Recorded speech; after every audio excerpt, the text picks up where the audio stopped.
올해 이제 킹덤 퍼스트라는 주제를 가지고서 하나님 나라를 우선하는 삶에 대한 이야기들을 나누고 있습니다. 삶에 대해서 이야기하기 전에 하나님 나라가 무엇인가에 대해서 개념을 정리할 필요가 있어서 우리는 이 하나님 나라가 무엇인지에 대해서 교리적 설교를 다루었고요.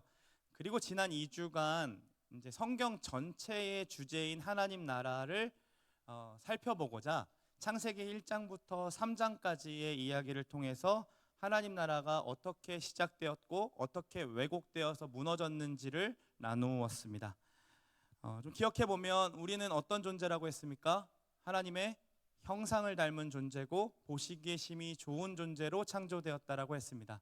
그런데 그 보기에 심은 좋은 존재를 창조하신 이유가 무엇이라고 했지요? 안식하고자 하시기 위함이었죠. 그러니까 함께 그 사귐의 교제를 누리고자 하시기 위해 우리를 부르시고 우리를 만드셨습니다. 그러나 인간은 하나님이 명하신 선악을 알게 하는 그 나무의 열매를 먹음으로 인하여서 어떻게 돼요? 죄로 인해 에덴에서 결국 쫓겨나게 되었고 이제 하나님과의 관계, 인간과의 관계, 자연과의 관계, 모든 관계들이 다 깨어지고 어그러졌습니다. 하나님 나라에서 누릴 수 있었던 그 에덴에서 누릴 수 있었던 안식조차도 이제는 더 이상 경험할 수 없는 지경에 이르게 되었죠. 인간의 존재는 창세기 2장 7절에 따르면 땅의 흙과 하나님의 생기로 하나 된 존재라고 해서 그 본질을 생명이라고 얘기하고 있습니다. 성경은. 그런데 하나님의 영이 이 죄가 더해지고 더해지는 중에 하나님의 영이 더 이상 그들과 함께 살지 않겠다라고 선언하시면서 창세기 6장에 이렇게 이야기하고 있어요. 영원히 함께 사람과 하지 아니하리니 이는 그들이 뭐가 됩니까? 육신이 된다라고 하는 거죠. 땅의 흙과 하나님의 생기가 합쳐졌는데 그게 생명이었는데 이 하나님의 생기가 빠졌으니까 여기 뭐만 남습니까? 땅의 흙만 남죠. 땅의 흙만 남은 존재를 성경은 뭐라 그럽니까? 육신이라고 얘기하는 거예요. 그래서 갈라디아서에 가면 육신과 성령을 따르는 자를 지금 대비시켜주고 대조시켜주는 것을 볼 수 있는 거죠. 그러다 보니까 인간은 하나님의 영의 이 빈자리를 채우기 위해서 다른 것으로 계속 채우려고 하며 노력하며 살아갑니다. 하나님이 아닌 자연 만물을 섬기는 사람들로 채워지기도 하고요. 돈, 명예, 성욕으로 그 자리를 채우려고 하지만 채워지지 않죠. 늘 두려움과 공허함과 불안을 가지고 살아가는 게 인생들이었습니다. 왜 이러한 삶을 살게 되었습니까? 사람이 죄를 범하였기 때문이고 그 죄가 우리에게 계속해서 전가되었기 때문이죠. 그 평안과 안식의 근원이신 하나님과의 관계가 깨어졌기 때문에 우리는 불안할 수밖에 없고 우리는 염려할 수밖에 없고 우리는 공허할 수밖에 없는 존재가 되었다는 거예요. 근데 하나님과의 관계만 깨어진 게 아니라 인간과의 관계도 깨어졌다 그랬죠. 아담이 처음 여자를 만났을 때 어떤 고백을 했습니까? 내 뼈 중에 뼈요 살 중에 살이라는 그 아름다운 고백을 했는데 죄가 들어온 다음에는 하나님이 물으셨을 때 뭐라고 합니까? 저 여자 때문에 하나님이 주신 저 여자 때문에 내가 죄를 지을 수밖에 없었다라고 하면서 자신의 죄는 축소시키고 이 하와에게 비난하고 비판합니다. 심지어 또 이 구절을 한번 보실까요? 같이 3장 16절을 한번 읽어보겠습니다. 시작. 또 여자에게 이르시되 너는 남편을 원하고 남편은 너를 다스릴 것이니라 하시고. 이 말이 무슨 말인가 하면 여자도 남편을 다스리고 싶어하고 남편도 여자를 다스리고 싶어 한다는 거예요. 원래는 서로 섬기고 사랑하는 관계였는데 죄가 들어온 다음부터 어떻게 됩니까? 서로 자신을 주장하고 싶어하고 짓누르고 싶어하는 관계로 바뀐 거죠. 모든 것이 나와 같았던 사랑의 존재가 나를 위해 섬겨주기를 바라고 이 이익구조, 내가 이만큼 해줬으니까 나한테 이 정도를 해줘야 된다라는 이익구조로 바뀌어버리고 변질된 것이 바로 죄가 들어왔을 때 인간관계가 무너져서 나타나는 결과들이었습니다. 또한 자연과의 관계도 어떻게 파괴되었냐면 원래 자연은 이랬습니다. 한번 보실까요? 여기 보시면 들에는 초목이 아직 없었고 밭에는 채소가 나지 않았을 그때에 땅을 갈 사람도 없었다고 합니다. 그런데 안개만 땅에서 올라와 온 지면을 적셨다라고 얘기하죠. 그리고 9절을 보시면 여호와 하나님이 그 땅에서 보기에 아름답고 먹기에 좋은 나무가 나게 하셔서 뭐합니까? 인간들이 그거를 따 먹을 수 있으니까 노력 하나 없이 그냥 하나님이 자라게 하시는 것을 가지고서 먹고 생명을 유지할 수 있었다라는 겁니다. 그런데 모든 동산의 나무 열매를 먹을 수 있었지만 선악을 알게 하는 나무를 먹지 말라는 그 명령 하나를 지키지 못함으로 인해서 어떻게 됐어요? 그걸 먹어서 결국에는 땅이 이렇게 되죠. 3장 17절 19절 한번 같이 볼까요? 땅은 너로 저주를 받고 그래서 평생 수고하여야 소산을 먹게 됩니다. 그리고 가시덤불과 엉겅퀴를 낼 것이라고 얘기해서 결국에는 내가 땀을 흘려야 벌어 먹을 수 있는 존재가 되었다라는 거예요. 수고하고 노동을 해야 된다는 거죠. 이후에 제가 싫진 않았지만 가인을 보면 더 나아가서는 이제는 이렇게 땀을 흘려서 해도 결과물을 내지 않는 땅이 오게 됩니다. 그러니까 자연이 인간의 죄가 더해지고 더해지면 더해질수록 자연은 파괴되는 것을 성경을 통해 볼 수 있는데, 그거는 성경을 통해서만 보는 게 아니라 우리의 자연 환경도 사실은 그렇게 망가져가고 있는 것을 볼 수 있죠. 시대가 갈수록 문명은 발전하지만 어떻게 됩니까? 자연은 망가져가는 게 현실입니다. 그로 인해 코로나와 같은 인간이 다시 이렇게 자연으로부터 고통받게 되는 것들이 자꾸 벌어지게 되는 것이죠. 성경은 이렇게 이와 같은 현실, 이와 같은 현상을 원인을 무엇으로 보는가 하면 바로 죄라고 이야기하고 있었습니다. 그러니까 왜곡된 하나님의 나라로 인하여서 무너진 관계들로 인한 결과들인 거죠. 인간이 무너뜨린 관계를 하나님은 뱀에게 저주를 선포하실 때에 다시 회복의 메시지를 던지시는데, 그 회복의 메시지가 바로 창세기 3장 15절 원시복음입니다. 한 번 더 읽어볼까요? 시작. 내가 너로 여자와 원수가 되게 하고 내 후손도 여자의 후손과 원수가 되게 하리니 여자의 후손은 내 머리를 상하게 할 것이요 너는 그의 발꿈치를 상하게 할 것이니라 하시고. 그러니까 이제 우리가 이 성경을 통해서 하나님 나라의 주제를 발견했을 때에는, 지난주는 창세기 3장에 시작된 죄가 11장까지 어떻게 무너지는지를 본 다음에, 그 다음에 이제 시리즈는 아브라함의 이야기를 해야 하는데, 이번 주는 고난주간이고 다음 주는 부활절이기 때문에 오늘은 고난과 이 하나님 나라가 어떻게 연결 지을 수 있는가에 대한 고민들을 같이 말씀을 통해서 찾아보려고 하는 거예요. 그런데 저 메시지, 여자의 후손이라는 그 메시지를 가지고서 이게 어떻게 여자의 후손이 오셔서 회복하는가를 본다라는 거죠. 이 메시지 안에는요, 이상한 점이 한 두 가지가 있는데요. 하나는요, 여자의 후손이라는 말 중에는요, 사실은 후손을 얘기할 때는, 그러니까 성경을 보면은 게보라라고 하면서 이거는 아브라함의 게보라, 다윗의 게보라 하고 이렇게 하면서 할 때 항상 남자만 거론됩니다. 그렇죠? 그런데 지금 하나님이 에덴에서 저주를 선포하시면서 복음을 드러내시는데, 그 복음 가운데 여자의 후손이라 그래서 여자의 후손이라고 얘기하는 거죠. 그러니까 왜 그렇게 얘기합니까? 모르시는 분들이 있어서 좀 충격적일 수도 있는데, 이거 엄청난 진리인데요. 여자의 후손이 누군지 아세요, 여러분?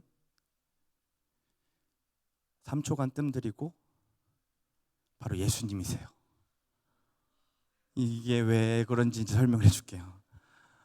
몰랐죠. 그러니까 이 여자의 후손이, 그러니까 사실은 예수님은요, 남자와 여자의 성관계를 통하여서 출생하신 게 아니시죠. 남자와 관계없이 성령으로 잉태하여서 출생하신 분이시기 때문에, 탄생하신 분이시기 때문에 여자의 후손이라고 이야기하는 겁니다. 또한 3장 15절에 원래 후손이라는 말에는 복수잖아요. 그런데 이 후손이라는 말에는 3장 15절에는 단수로 사용돼서 딱 한 명만 지칭하고 있다는 거죠. 그게 누구라고요? 예수님이라는 거죠. 그래서 이 이야기는 성경을 이렇게 쭉 보면요, 구약은 그분 여자의 후손이 어떻게 오게 될 것입니다라는 것들을 사람들의 인생을 통해서, 또 더 나아갈수록 예언을 통해서 예언했다면, 이 신약에서는요, 특히 복음서는 아까 그 땅의 흙과 하나님의 영이 합쳐진 생명된 존재가 이 땅에 오셔서 어떻게 살아내가는지, 어떻게 생각하는지, 어떻게 말하는지, 어떻게 영혼을 대하는지를 볼 수 있는 것이 바로 예수님의 이야기입니다. 이번 시리즈 끝나고 좀 살펴보려고 해요. 오늘은요, 예수님이, 그 생명된 예수님이 차려주신 이 식탁의 이야기를 살펴보면서 그분의 고난과 하나님의 나라가 어떤 연관이 있는지, 우리가 지난주에 살펴봤던 그 왜곡된 하나님의 나라가 그분이 차려준 이 식탁을 통해 어떻게 다시 회복되는지, 다시 에덴으로 어떻게 돌아가는지를 살펴보려고 해요. 오늘 본문의 이야기를 좀 볼까요? 시기는 무교절 첫날 곧 유월절 양 잡는 날이 이르렀을 때에입니다.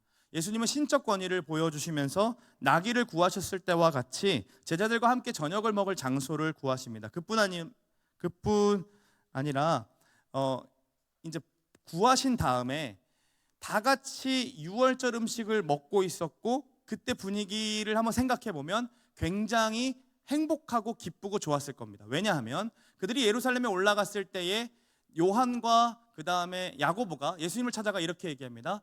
당신의 나라가 이제 집권하실 때에 나를 좌편에 나를 우편에 앉혀주십시오. 그러니까 예수님의 죽음과는 전혀 관심이 없고 이제 이루어질 그 하나님의 나라만 생각했던 거죠. 그러니까 지금 이 만찬은 마치 최후의 만찬이라기보다 앞으로 이 땅, 내가 지금 이 꼴로 살아가는 것은 최후지만 앞으로는 집권자로서, 정치인으로서, 더 많은 권력을 지닌 자로서 이제 만찬을 누리게 될 거기 때문에 이것을 앞두고 먹는 것이 기쁘고 즐거운 일이었을 겁니다. 그런데 스승이신 예수님이 왕이 될 것이고 자신들은 중요 관직을 맡을 것이라는 그 하나님 나라를 기대하고 있을 그때에 예수님이 갑자기 충격적인 말을 하시는 거예요. 18절 말씀 같이 한번 읽어볼까요? 시작. 다 앉아 먹을 때 예수께서 이르시되 내가 진실로 너희에게 이르노니 너희 중에 한 사람 곧 나와 함께 먹는 자가 나를 팔리라 하신대. 여러분 분위기가 어땠을까요? 막 즐겁고 막 놀고 있는데, 그리고 막 6월절 만찬 막 즐기고 있는데 예수님이 얘들아 이러면서 갑자기 주목했겠죠. 너희 중에 한 사람이 나를 팔 거야 라고 얘기하는 거죠. 그 충격적이 굉장히 충격이 이런 거예요. 제가 설교를 하는데 갑자기 계시를 받았어요. 그래서 제가 이렇게 얘기하는 거죠. 이 중에 앉아있는 여러분들 중에 한 사람이 저를 성남제일교회에서 내쫓을 겁니다. 이런 분위기가 갑자기 들어온다면 뭐 별거 아니네 라고 생각할 수도 있지만 굉장히 분위기가 싸해졌겠죠. 그리고 하나씩 예수님께 질문하기 시작합니다. 나는 아니죠 예수님. 난 아니죠. 난 아니죠. 난 아니죠. 동일한 장면을 다루는 마태복음을 보면요, 가론 유다도 이렇게 묻습니다. 같이 보시면 예수를 파는 유다가 대답하여 이르되 랍비여 나는 아니죠 라고 하죠. 다들 그 마태복음 그 앞에 구절을 들어보면 주여 나는 아니죠, 주님 나 아니죠, 주여 나 아니죠 라고 하는데 이 유다는요 랍비여 나는 아니죠 라고 합니다. 들켰죠 지금 마피아가. 이게 들켰죠. 그래서 뭐라고 하십니까? 예수님이 네가 말했네 라고 얘기하는 거죠. 네가 인정했네 라고 얘기하는 거죠. 심각한 분위기 속에서 예수님은 유월절 만찬을 진행하십니다. 원래 유월절 예식 가운데는 사회자는요 이렇게 떡을 이렇게 보여주면서 이것이 우리 조상이 광야에서 먹었던 고난의 떡입니다 라고 한 다음에 떡을 나눕니다. 그런데 예수님은 예로부터 내려온 그 대본을 무시하시고 벗어나시고 또 충격적인 말씀을 하시는데 뭐라고 말씀하시냐면 이것은 내 몸입니다 라고 얘기하시는 거예요. 그리고 또 잔을 가지사 감사 기도를 하시고 그들에게 주시고 나누시는데 그때 예수님 뭐라고 말씀하세요? 이것은 내 피다 라고 말씀하시는 거죠. 오늘 본문을 유심히 살펴보시면 떡을 가지사 주고 받아 먹는 장면이 나옵니다. 이 동사의 반복은요 선악과를 하와가 따먹고 옆에 있는 아담에게 주고 그도 먹었다라는 동사의 반복과 비슷한 순서를 가지고 있습니다. 즉 무엇을 의미합니까? 먹고 주고 먹음으로 죄가 전가되었던 것이 이제는 예수님이 떡을 떼어 제자들에게 주시고 제자들이 받아 먹음으로 생명이 전가되는 것을 보여주고 있다는 거예요. 또 잔을 따르사 건네주시고 잔을 받아 먹음으로 예수님의 의가 그들에게 전가될 것이라는 것을 예표해 주시는 거죠. 또한 몸과 피는요 예수님의 죽음을 상징합니다. 즉 의가 전가되고 생명이 이렇게 전해지는 과정, 이 방법은 바로 예수님이 몸을 찢기시고 피 흘리시는 그 죽음을 통해서 가능하다라는 것을 지금 알려주고 계시는 겁니다. 예수님이 제자들과 함께 이 만찬에서 대본만 또 다른 게 아니라요 떡과 포도주를 나누는 것은 다른 유월절과 다를 바가 없었거든요. 이 무교절 먹는 것은. 그런데 이 자리에 진짜 중요한 한 가지가 없었습니다. 뭡니까? 뭐가 없었습니까? 바로 어린 양입니다.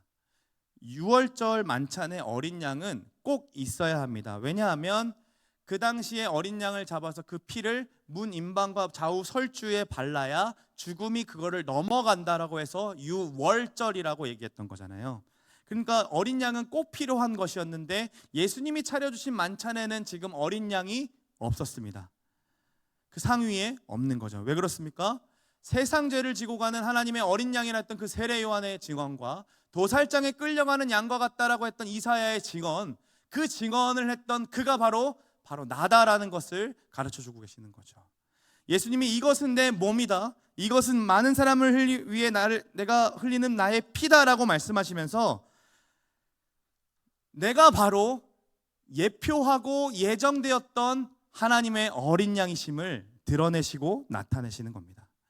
누가복음을 보면요, 예수님은 제자들을 향해 이것을 기념하여 지키라라고 말씀하셨습니다. 이 말씀은 예수님을 믿는 사람이라면 누구나 함께 떡을 먹고 포도주를 마시면서 누구를 기억해요? 예수님을 기억하고 기념할 수 있다라는 거예요. 그래서 초대교회는 매 예배 때마다 같이 떡을 나누고 빵을 나누고 그 다음에 이 피를 나누었습니다. 그래서 이 성찬, 주의 만찬, 또 다른 곳에는 주의 식탁, 이런 시간들을 보냈습니다. 그리스도의 죽음을 먹으면서 자신의 것으로 삼는 것, 자신의 영양분으로 공급하는 것처럼 자신의 것으로 삼는 것이 바로 성찬이었어요.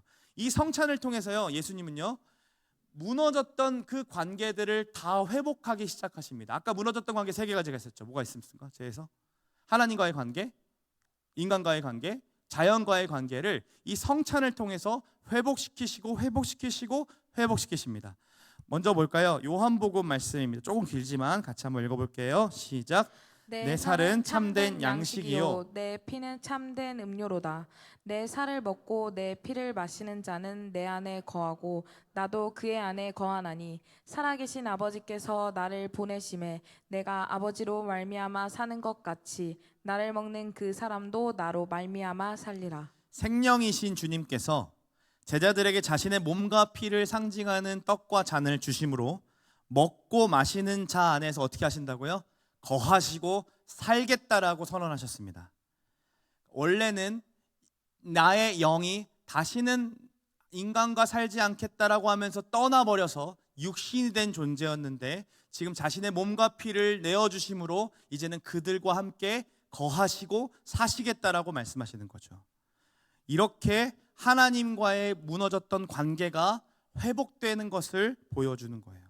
이것뿐만 아니라 사람과의 관계도 회복됩니다. 오늘 본문 22절에서 23절을 보시면 관계 회복에 관련된 중요한 단어가 있는데요, 바로 떡과 잔이에요. 그런데 여기에 생략된 말이 있습니다. 어떤 말이 있냐면 떼어진 떡, 흘린 피라는 단어가 생략되어 있습니다. 그러니까 예수님은 이 빵 한 덩어리를 가지고서, 큰 거를 가지고서 이렇게 그 모두가 보는 앞에서, 그 당시에는 시각 자료가 없었기 때문에 빵을 보여주면서 여기서 한 과치를 떼서 12제자에게 나누어 주셨습니다. 잔도 마찬가지로 한 병에 나와서 12명에게 나누어 주었습니다. 이게 무엇을 의미합니까? 제자들 한 사람 한 사람이 예수님의 몸과 피에서 떼어지고 분리되어서 나온 사람이라는 거죠. 그러면 베드로는 어떤 몸을 받았을까요? 예수님의 몸 중에 어떤 피를 받았을까요? 심장이었을까요? 더 중요한 거? 그런 게 없죠. 몸의 어떤 것도 다 소중하고 피의 어떤 것도 다 내 몸인 거죠. 그것처럼 우리 모두가 떼어진 떡, 흘린 피로서 한 공동체라는 것을 가르쳐주고 회복시켜 주시는 거예요. 이전에 제자들이 서로 다투었던 일이 무엇이었습니까? 서로 누가 크냐를 다투었어요. 어떻게 하면 자신의 공로를 인정받을 수 있을까 얘기하면서 너가 나를 인정해줘야 된다는 것에 거기에 매달려서 살아갔던 것이 제자들이었죠. 또 오른쪽 왼쪽 내가 더 영향력 높은 자리를 차지하고자 애를 썼던 것이 바로 제자들이었습니다. 그리고 어떻게 합니까? 나는 아니지요 라는 말에 뭐가 담겨 있어요? 잘 생각해 보세요. 나는 아니죠. 누군 맞다는 거예요. 나 말고 저 사람들은 맞을 수 있어요 라고 얘기하는 거잖아요. 그러니까 늘 자신의 이익, 늘 자신의 자리, 그게 중요했던 사람들이었습니다. 심지어 그 밑에 베드로의 이야기를 보면요, 너희가 모두가 나를 버리고 떠날 거야 라고 했을 때 베드로가 또 나타나서 이렇게 얘기합니다. 다 버릴지라도 나는 안 그럴 거예요. 괜히 또 나서가지고 뭘 얘기 들어요? 너가 3번 나를 부인할 거야. 예언 더 추가돼서 듣잖아요. 그거 숨길 수 있었는데 괜히 ENFP들 이렇게 나서는 거예요. 그냥 나는 버리지 않을 거야. 이러니까 너는 다 굴기 전에 3번 부인해. 조용히 해. 이렇게 얘기하시는 거죠. 그러니까 이것도 그래요. 다 버릴지라도 나는 안 그래요. 이건 뭐예요 또? 나는 안 그러고 쟤네들 그럴 줄 몰라요 라고요. 그러니까 이게 얼마나 자신에게만 집중하고 자기만 중요한 겁니까? 그렇지 않습니까? 예수님은요, 그런데 이들에게도 통일하게 자신의 몸과 피를 나누시고 이 일을 기념하라고 말씀하시면서 함께 떡을 떼고 잔을 나누는 이들이 예수님의 몸된 존재임을 기억하게 하시는 겁니다. 그래서 또한 매일 우리는 어떻게 먹었어요? 수고하고 땀 흘려서 생명을 유지시킬 수 있었죠. 그렇죠? 죄가 들어온 부터는 엉겅퀴를 냈기 때문에 땀을 흘리고 수고했어야 됐어요. 그런데 예수님이 몸과 피를 나누시면서 말씀하시는 건 뭡니까? 너희들이 땀을 흘려서 수고해서 먹는 존재가 아니라 이제는 내 몸과 피를 기념하면서 너의 영혼이 이제는 영원히 생명을 누릴 수 있는 존재로 다시 태어났다라는 것을 지금 약속하고 계시는 거예요. 보세요 여러분, 죄로부터 어그러졌던 그 관계들이요, 여자의 후손이신 예수님을 통해 회복되었음을 십자가 이전에 예수님 미리 성찬을 통해서 보여주고 계시는 겁니다. 그렇다면 여러분, 성만찬을 누린다라는 건 뭘까요? 유월절 예식은요, 과거와 현재 그리고 미래를 재해석하게 하는 지향점들이 있습니다. 그러니까 이스라엘 백성들은 유월절을 통해 과거에 하나님께서 하신 일을 기억하게 됩니다. 과거의 자신의 처지를 기억하게 됩니다. 이스라엘 백성들이 과거에 어떠한 처지였습니까? 애굽의 노예된 백성들이었죠. 그런데 그 백성들을 어디로? 홍해를 가르시고 광야로 이끌으셔서 가나안 땅에 들어가실 것을 기대함으로 그렇게 하나님의 백성을 삼아 주셨다라는 그 하나님의 구원을 기억하게 하는 것이 유월절의 역할이었습니다. 그뿐 아니라 현재의 여정 속에서도 과거에 이렇게 놀라운 구원을 베푸신 하나님께서, 홍해도 가르신 하나님께서 우리에게 만나와 메추라기도 먹이시고 구름 기둥과 불 기둥으로 함께 하시고 반석을 치셔서 물을 내시는 것처럼 날마다 우리의 필요를 채우시며 동행하시는 분이구나라는 것을 유월절 만찬을 통해 기억하게 하고 다시 오늘을 살아갈 수 있는 힘을 얻게 하셨다는 거죠. 또한 이 유월절 만찬을 통해 미래를 소망하게 합니다. 우리는 그 유월절을 지내면서 떡과 잔을 나눌 때 이스라엘 백성들은 이러한 말을 같이 마지막에 나누었다고 합니다. 올해는 우리가 속박의 땅에서 이것을 먹지만 내년에는 약속의 땅에서 먹을 것입니다 라고 외치며 유월절을 했다고 합니다. 그러니까 미래에 얻게 될 그 땅, 가나안 땅을 소망하며 다시 하나님 앞에서 살아갈 수 있게 만들었다는 거죠. 마찬가지로요, 성만찬도 이와 같은 지향점을 가지고 있습니다. 예수님의 말씀대로 성만찬을 기념하며 지킴으로 우리도 모르게 일어났던 그 과거를 재해석하고 회상하는 일을 하게 됩니다. 여러분, 우리가 어떤 존재입니까? 우리는 제자들과 다릅니까? 이기심과 질투심, 시기와 다툼으로 공동체를 분열시키는 존재들이 바로 우리 아닙니까? 우리의 모든 생각은 다 악합니다. 정서는요, 어그러져 있어요. 하나님을 이용해서 내 이익을 챙기고자 하는 마음이 너무나도 다분합니다. 우리의 마음속에는 하나님을 향한 지향점들이 없습니다. 우리의 삶은요, 늘 내 육신의 소욕을 따라 행하는 것이 너무나도 익숙하고 죄악 덩어리인 것이 바로 우리의 삶입니다. 이기적이고 자기밖에 모르고 자기 감정에만 충실해서 독이 가득한 채로 혀를 사용하는 것이 바로 우리들의 입술이에요. 그런 우리를 위해 예수님께서 이 땅 가운데 오셔서 자신의 몸과 피를 나누셨습니다. 그리고 우리를 향해 충격적인 말을 얘기하시는 거예요. 뭐라고 하십니까? 너희 중에 하나가 나를 배신할 거다. 그 얘기를 들었을 때에 우리 어떻게 반응합니까? 늘 우리는 난 아니지요. 그래도 저 사람보다는 내가 낫지요. 저 사람은 저렇게 심각한 죄를 지었기 때문에 나는 좀 괜찮지 않습니까? 라고 얘기하면서 늘 저 사람을 비방하며 나는 괜찮은 줄 알며 살아갑니다. 너무나도 쉽게 가론 유다와 같은 사람이 나타나면 그 사람에게만 막 집중하며 손가락질하는 거예요. 그러면서 자신은 아니라고 생각하며 아담처럼 제자들처럼 자신의 죄를 축소시킵니다. 어쩜 이렇게 안 자랐을까요? 생각을 해보면 3년 동안 제자 훈련한 거잖아요. 심지어 우리는 일주일에 한 번 만나서 훈련하지만 얘네들은 동거동락했잖아요. 매일같이 3년 동안 수련회를 한 거예요. 그런데 예수님을 직접 보고 경험하고 알아갔음에도 어쩜 이들의 생각과 마음은 예수님과 반대의 지점에 있었을까요? 그리고 그들을 바라보시는 예수님은 또 어떠셨을까요? 여러분, 여러분들에게 여러분들의 뒷담화를 한 친구가 이 친구를 안다면 여러분은 그 사람에게 위해서 밥을 차려줄 수 있습니까?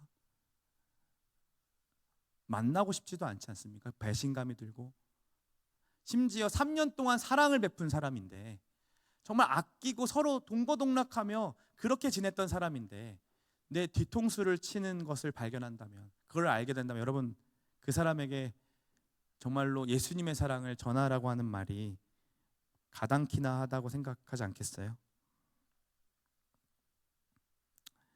그런데 어떻게 하세요?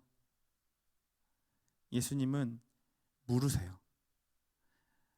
이 중에 하나가 나를 팔 거야 라고 물으십니다. 예수님 다 아시잖아요. 예수님 다 알고 계시잖아요. 그럼 왜 물으셨을까요?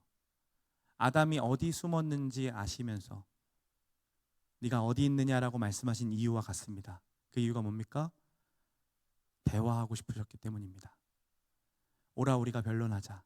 너희의 죄가 주홍빛같이 붉을지라도 내가 양털같이 눈같이 희게 할 것이다 라고 말씀하셨던 것처럼 죄악 투성임에도 불구하고 그들과 대화하고 싶었던 거예요. 그런데 그 대화 속에 그들이 해야 되는 말은 무엇이었습니까? 그저 그냥 나는 아니죠. 저 사람은 맞을지도 모르는데 나는 아닙니다. 다 버릴지라도 나는 아닐 겁니다 라고 얘기하는 거죠. 그런 자들에게 예수님은 동일하게 식탁을 차려주시고 그리고 내 몸과 피를 나누십니다. 여러분, 우리도요 이처럼 주님의 몸과 피를 먹고 마시면서 이번 주에 이제 성찬식을 진행할 텐데요, 주님의 몸과 피를 먹고 마시면서 우리는 과거를 묵상하는 겁니다. 그리고 너희 중에 한 사람이 나를 배신했다라는 음성이 들리게 될 겁니다. 너의 죄로 인해 내가 죽었다. 이 음성이 우리에게 들려지게 될 것입니다. 그때 우리가 반응해야 되는 말은 나는 아니죠. 그래도 내가 저 사람보다는 낫죠. 이 말이 아니라 주님, 내가 당신을 못 박았습니다. 내가 당신을 죽였습니다 라고 말해야 됩니다. 이 세상에 단 한 사람만 죄 지은 사람이 있다면 그 죄 지은 사람은 바로 나일 겁니다. 이 고백이 주님의 몸과 피를 먹을 때에 우리가 해야 하는 고백인 거죠. 그 죄책감에 고개를 푹 숙일 수밖에 없고 그렇게 그냥 무너져 있을 그때에 예수님은요, 우리를 그대로 내버려 두지 아니하시고 요한에게 십자가 위에서 요한에게 말씀하셨듯이 이렇게 우리에게 말씀하십니다.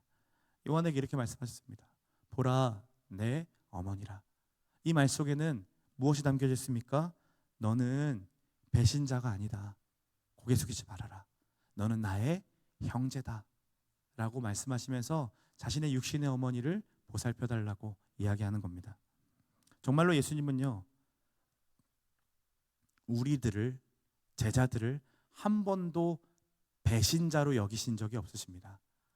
남으로 여기신 적이 없으십니다. 도리어 우리를 자신의 몸과 같이 여기심으로 사랑하셔서 목숨을 내어주셨습니다. 그래서 주님의 거룩한 몸을 떼어 먹을 때마다 우리는 더럽혀진 우리의 몸을 생각합니다. 주님의 거룩한 피를 마실 때마다 우리는 우리의 오염된 죄성들을 생각하는 겁니다. 그리고 결론이 나올 수밖에 없어요. 내가 저기 달렸어야 되는데, 내가 저기 위에 있어야 되는데 왜 순결하신 고귀하신 예수님께서 나를 대신에 저기 달려 있는가? 이 말이 나올 수밖에 없습니다. 스크루테이프의 편지를 보면요, 사단이 이렇게 얘기합니다. 도대체 이해가 안 된다. 그 이해가 안 되는 게 뭔지 아십니까? 왜 사랑한다는 이유만으로 그렇게까지 할 수 있는가? 이건 나도 이해가 안 된다라고 얘기하는 게 사단의 이야기였습니다. 여러분, 정말로 납득이 안 되는 이야기입니다. 신이 어떻게 인간의 몸을 입고 오셔서 인간들을 위해서 십자가에 달려서 그 진노를 다 감당할 수 있습니까? 이게 어떻게 말이 되는 이야기입니까? 여러분, 그 더욱 말이 안 되는 것은 이 사랑이라는 게 도대체 뭐길래, 이 사랑이라는 가치가 도대체 뭐길래 어떻게 우리를 대신하여서 자신의 몸을 내어주시고 하나밖에 없는 그 영원전부터 사랑 존재였던 그 하나밖에 없는 아들을 내어주실 수 있는가? 이것도 사실 말도 안 되는 겁니다. 그런데 우리는 예수님의 몸과 피를 먹으면서 그 말도 안 된다는 그 사실을 믿음으로 받아들이는 거죠. 그게 나에게 일어났다는 사실을 믿음으로 받아들이는 겁니다.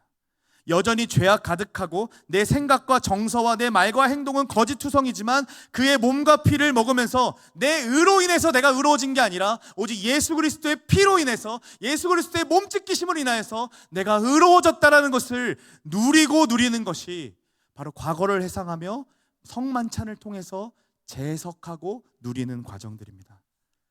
그 성만찬이 우리에게 그 사랑을 회복하게 합니다.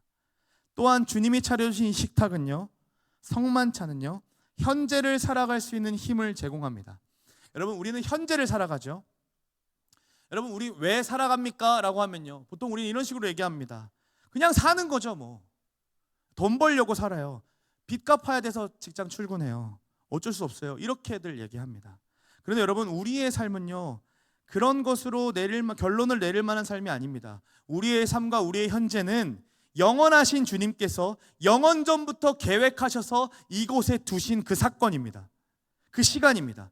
오늘의 시간은, 우리의 하루는 주님께서 매 순간 떠나지 않는 시간이며 그 일을 하시기 위해 사랑하신다는 그 이유 하나만으로 자기 아들을 내어주시고 몸짓기시기까지 사랑하신 그 사랑의 결체가 바로 오늘 하루에 담겨져 있습니다. 그런 분이 우리와 함께 하는데 단순히 우리의 삶을 돈 잘 벌고 좋은 곳에 살고 잘 먹고 잘 살기 위한 삶으로 결론 내린다라는 것은 너무나도 비참한 일인 겁니다. 절대 아닙니다. 영원하시고 불변하시고 무한하신 사랑과 지혜와 권능과 자비로움을 가지신 하나님께서 우리의 현재 속에 함께 하심을 우리는 무엇을 통해 느껴요? 성찬을 할 때마다, 예수님의 몸과 피를 먹을 때마다 누리고 그 사실을 믿게 되는 거죠. 여러분, 이 사실을 여러분 믿으십니까? 이러한 놀라운 이야기가 여러분들에게 행해졌다는 걸 정말 믿으십니까? 이번 주에요, 저희 딸을 통해서 주신 예화인데요, 저희 딸이 이제 학교를 들어갔는데 이 자일리톨 사탕, 이게 막 흔들거리면 막 딸랑딸랑 나는 이 자일리톨 사탕을 가지고 가고 싶은 거예요. 근데 또 학교에는 규칙이 있고 또 가면은 또 얼마나 또 제 딸이잖아요. 그러니까 얼마나 그걸 자꾸 따고 막 먹고 싶어하고 몰래 먹을까 생각하고 이게 다 온통 보이는 거죠. 그래서 안 돼, 너 가져가지 마. 아빠 차에 두고 가 했는데 얘가 이제 거기에 이제 마음이 상한 거예요. 아빠가 다 먹을 거잖아 이러는 거예요. 그래서 아빠 약속할게. 나 절대 입 안 돼. 나 진짜 안 돼. 내가 눈빛도 내가 이렇게 막, 나 진짜 손 안 돼. 나 믿어. 괜찮아. 놓고 가 그랬어요. 그래도 놓고 가는데 막 이제 심통이 나니까 말도 안 하고, 그래서 제가 가면서 야 수아야, 아빠가 이거 100개도 사줄 수 있는데 왜 아빠를 못 믿어? 내가 그랬거든요. 너무 답답해서. 그랬더니 아빠가 저번에 내 거 예감도 먹었잖아 이러는 거야. 그래서 못 믿어. 그건 미안한데 내가 만약에 이거 하나라도 먹으면 너한테 100개를 사줄게. 그래 걱정하지 말고 갔다 와.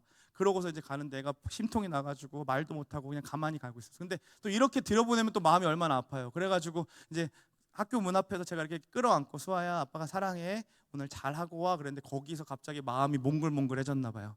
그러더니 갑자기 거기서 펑펑 울기 시작하는 거예요. 학교 앞에서 사람들 막 지나가고 있는데, 그러니까 지도 창피한지 제 여기에 고개를 파묻고 나오질 않아요. 야 잠깐 일어나면 안 된대. 거기서 파묻혀서 계속 울고 있는, 그러면서 학교 가기 싫고 학교가 너무 힘들고 엄마가 너무 보고 싶고 지금 변질됐죠. 뭐 때문에 화가 났어? 얘가 지금 화가 난 건 뭐야? 차일리토를 못 가져주고 하겠다는 건데 다 부정하기 시작해요. 내가 학교를 왜 갔는지 모르겠고, 또 가면 또 학교 갔다가 학원 가는 것도 너무 싫고 막 다 싫대요. 그냥 집에 가고 싶대요. 그러니까 순간적으로 제가 이제 전도대를 아침 10시 반까지 와야 되니까 9시 반에는 출발을 해야 돼. 9시 반 전에는. 근데 막 얘가 막 계속 그러고 있으니까 얼마나 열이 받아요. 이게 처음에는 괜찮아 괜찮은데 안 떨어지니까 나중엔 저도 안 돼. 가. 막 짜증이 막 나가지고. 그러니까 얘의 발단은 뭐였어요? 차이리톨 하나 그거 아빠가 못 가져가게 했다고. 아빠는 100개도 사줄 수 있는 분임을 못 믿어요. 왜요? 예감 하나 먹었던 기억 때문에. 근데요, 제가 돌아오면서 이제 교감 선생님 앞에 있어가지고 선생님 예좀 부탁드립니다 하고도 교감 선생님한테 이렇게 안겨가지고 울면서 갔어요. 그걸 보는데 마음이 짠한 거예요. 그래서 운전하면서 오는데 마음이 짠하면서 하나님이 저에게 주시는 마음이 있었어요. 그게 뭐냐면, 야 동이야, 너도 얘랑 똑같지 않니? 라는 마음 주시는 거예요. 하나님 다 주실 수 있는 분인데, 하나님 우리에게 주시고자 하면 다 주실 수 있는 분인데, 내가 원하는 거 그거 하나 안 줬다고, 그거 나에게 그 타이밍에 주시지 않았다고 그 모든 것들을 부정하잖아요. 하나님 이래서 싫고요, 이래서 사람들 관계하고 싶지 않고요, 이래서 공동체가 싫고요, 이래서 교회가 싫고요, 이래서 하나님 못 믿겠어요 하잖아요. 그 내가 원하는 거 그거 하나 안 들어줬다고. 하나님 100개가 뭐예요? 하나님은 예감을 훔쳐먹으실 분도 아니잖아요. 나와 같은 분도 아니시잖아요. 그런데도 불구하고 우리 하나님을 못 믿어요. 그 하나님 앞에 나아가지를 못해요. 여러분, 우리의 주님은요, 몸과 피를 먹으면서 우리와 함께 하시는 분이 누구신지를 계속해서 기억해야 돼요. 우리 하나님은요, 우리의 것을 갈취하시는 분이 아니세요. 우리의 인생을 축복하시는 분이시고요, 우리를 떠나지 아니하시는 분이시고요, 우리와 너무나도 함께하고 싶으셔서 자기의 목숨까지 내어주신 분이세요. 내 이웃을 내 몸같이 사랑하라는 그 말씀은 본인이 먼저 이루셨어요. 자신의 몸처럼 이루시면서 자신의 몸처럼 여기시면서 우리를 사랑해 주셨다는 거죠. 그래서 여러분, 성전은요 우리가 찾아가지만 식탁은요 우리에게 찾아오셨잖아요. 우리는 늘 찾아가서 외치고 하나님 앞에 갈구했던 인생이 아니라 이제는 우리에게 찾아오신 그 식탁을 우리가 누리기만 하면 된다는 거죠. 고린도전서 10장 4절 말씀을 같이 한번 읽어봅시다. 시작. 다 같은 신령한 음료를 마셨으니 이는 그들을 따르는 신령한 반석으로부터 마셨음에 그 반석은 곧 그리스도시라. 여기 보시면 그들을 따르는 신령한 반석. 반석이 어떻게 움직여요? 그런데 그들을 따르는 신령한 반석, 그 반석을 쪼개서 물을 먹이셨던 것처럼 날마다 우리를 쫓아오시면서 자기 몸을 찢기시고 피를 흘리시면서 우리에게 무엇을 공급하십니까? 생명을 공급하시는 분이 누구세요? 예수님이시라는 거죠. 그 핏값을 아는 사람은요, 오늘 하루의 우리의 인생을요 단순히 월급에 비할 수 없어요. 예수님의 핏값을 알아가 보세요. 여러분, 고난주간에 그 핏값이 어떻게 존재했는지, 어떻게 우리에게 주어졌는지 한번 묵상해 보세요. 그러면 우리의 인생을 월급으로 기준 삼을 수 없어요. 학벌로 기준 삼을 수 없다고요. 내 삶이 그분의 몸된 존재임을 아는 자는 오늘을 살아갈 힘을 이 현재 속에서 누릴 수밖에 없다는 거죠. 마지막으로 주님의 만찬은요, 과거, 현재를 넘어서 미래를 맛보는 자리입니다. 우리 25절 말씀 같이 한번 읽어봅시다. 시작. 진실로 너희에게 이르노니 내가 포도나무에서 난 것을 하나님 나라에서 새 것으로 마시는 날까지 다 마시지 아니하리라 하시니라. 고대에 뭐뭐 할 때까지 내가 마시지도 않고 먹지도 않겠습니다라는 말은 이거는 맹세를 다짐하는 말이었습니다. 사도행전 23장을 보면 바울을 죽이기까지 우리가 먹지도 않고 마시지도 않겠다라고 하거든요. 그러니까 맹세한다는 거예요. 바울 꼭 죽이겠다. 예수님도 이와 같이 지금 맹세하고 계시는 거예요. 정말로 예수님은 그 약속을 지키시기 위해 죽음을 내어주셨어요. 십자가의 길로 걸어가시죠. 그 위에서 흘리신 피로 하나님과 인류를 다시 이렇게 묶으셨습니다. 그리고 우리를 다시 어디로? 아버지의 품으로, 왕의 만찬으로 데려가 주시는 거예요. 오늘 본문 마지막 구절을 보시면 이에 그들이 찬미하고 감난산으로 가니라 라고 하는데, 이 구절 안 들어가도 되지 않을까라는 생각도 해봤어요. 그런데 이 구절이 도대체 의미하는 게 뭘까라고 생각해봤더니 마치 여자의 후손이신 예수님이 다시 죄로부터 멀어지고 에덴에서 쫓겨났던 그 인류 가운데 오셔서 그들의 손을 붙잡고 다시 에덴으로 오르시는 장면을 보여주시는 것 같은 거예요. 다시 회복시켜 주시는 거죠.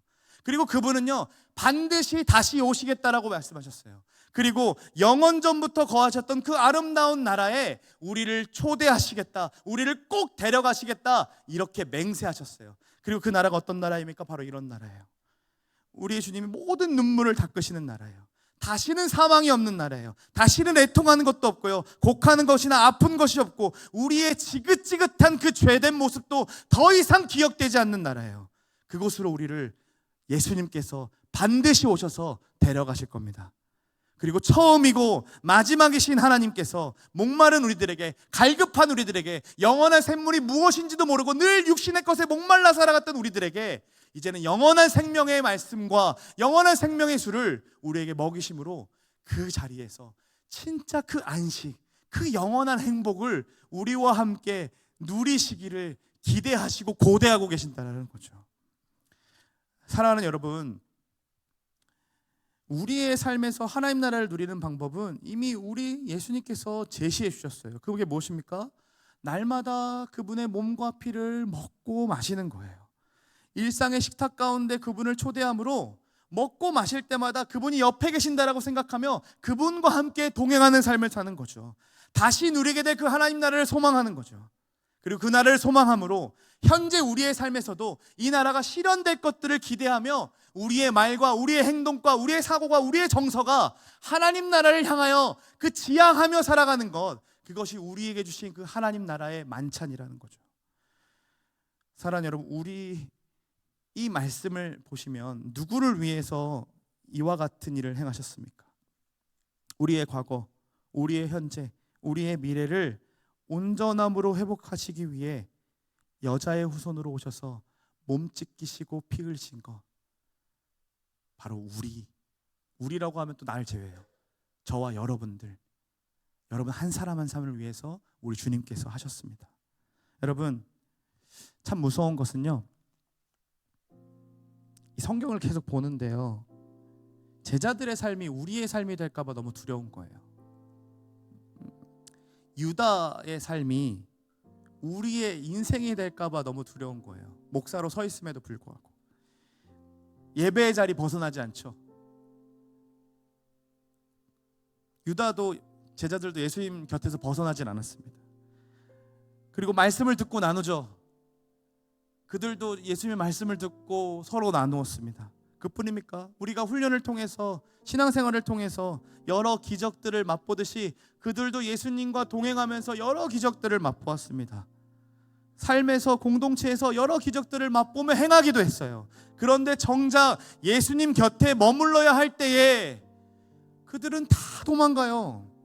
예수님이 왕에 오르시면 내가 한 자리 할 것만 생각하지, 정작 예수님이 십자가 달렸을 때 좌편과 우편에는 아무도 남지 않았어요.